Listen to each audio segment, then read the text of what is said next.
We provide you the platform to turn your dreams into reality. Give wings to your aspirations with KR Mangalam University.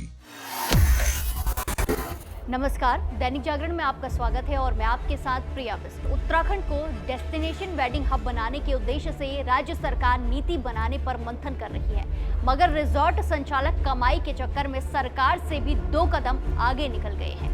Almora जिले में रामगंगा बदनगढ़ नदी के संगम पर स्थित शमशान घाट में विवाह समारोह ने सभी को हैरत में डाल दिया है।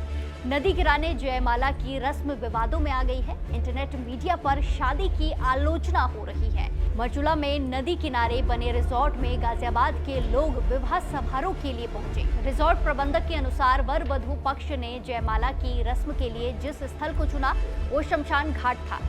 अब इंटरनेट मीडिया पर प्रसारित वीडियो के जरिए लोग सवाल उठा रहे हैं कि क्या वेडिंग डेस्टिनेशन के नाम पर परंपराएं ऐसी तोड़ी जाएंगी।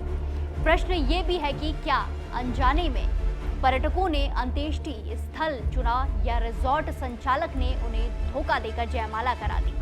प्रशासन ने इसकी जांच शुरू कर दी है। जहां इंसान अंतिम यात्रा पूरी कर पहुंचता है, वहां नवविवाहित जोड़े के जीवन की नई शुरुआत की परंपरा से समारोह जहां चर्चा में है, वहीं इंटरनेट मीडिया पर आलोचनाएं भी खूब हो रही हैं। सवाल उठ रहे हैं, क्या पहाड़ में वेडिंग डेस्टिनेशन के नाम पर अब परंपराएं ऐसे तोड़ी जाएंगी। लोग तंज कस रहे हैं कि उत्तराखंड में वेडिंग डेस्टिनेशन की शुरुआत हो गई है।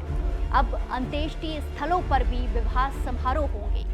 सामाजिक कार्यकर्ता परम कांडपाल ने पोस्ट के जरिए कड़ा ऐतराज जताया है कि मरचूला के शमशान घाट पर देह संस्कार वाले शमशान स्थल पर जयमाला कार्यक्रम बर्दाश्त करने योग्य नहीं है। उन्होंने होटल और रिजॉर्ट संचालकों को सचेत भी किया है। इसी तरह अंकित रावत ने पूछा कि शमशान घाट पर वैवाहिक कार्यक्रम और पर्वतीय परंपराओं को प्रभावित करने की अनुमति किसने दी। तहसीलदार आबिद अली ने हैरानी जताते हुए कहा कि रिजॉर्ट परिसर से बाहर सार्वजनिक स्थल, खास तौर पर शमशान घाट पर जयमाला और अन्य रस्म कैसे की जा सकती है।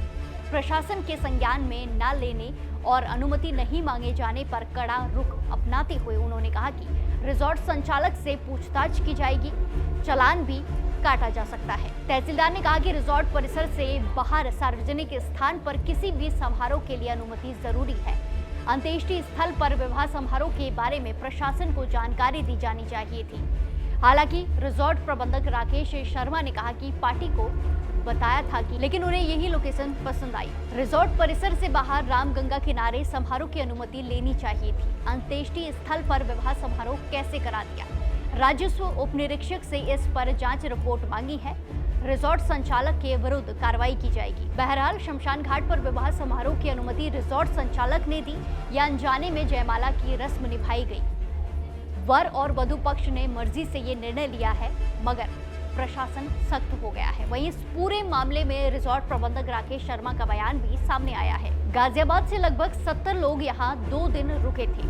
हमने उन्हें बता दिया था कि ये शमशान घाट है, लेकिन उन्हें स्थल ठीक लगा। विवाह की अन्य रस्में परिसर के भीतर हुई। उन्होंने जयमाला का कार्यक्रम अंत्येष्टि वाले स्थल पर कराया। वहीं अल्मोड़ा के शमशान में जयमाला की रस्म हुई। इस पर धर्माचार्य ने बताया कि इसका क्या कुछ असर होगा। धर्माचार्य पंडित नारायण दत्त पाठक ने बताया कि सनातन धर्म में शमशान घाट में विवाह निषिद्ध है। मृत्यु के अधिपति देवता, भूत प्रेत, अतिरिक्त आत्माएं व अन्य प्रकार की नकारात्मक ऊर्जा का निवास माना गया है। शमशान घाट अंतिम संस्कार के लिए बना है, विवाह के लिए नहीं। अल्मोड़ा के इस शमशान घाट में हुई जयमाला ने न केवल परंपराओं और मान्यताओं पर सवाल खड़े कर दिए हैं, बल्कि प्रशासनिक सतर्कता और निजी संस्थानों की जिम्मेदारी पर भी एक बड़ा प्रश्न चिन्ह लगा दिया है। कई सवाल खड़े करे हैं। अब ये देखना होगा कि प्रशासन की जांच में क्या निकल कर आता है और क्या इस तरह की घटनाओं पर भविष्य में रोक लग पाएगी या फिर नहीं, ये भी सवाल है। फिलहाल के लिए इतना ही। बाकी तमाम खबरों के लिए जुड़े रहिए दैनिक जागरण के साथ। नमस्कार।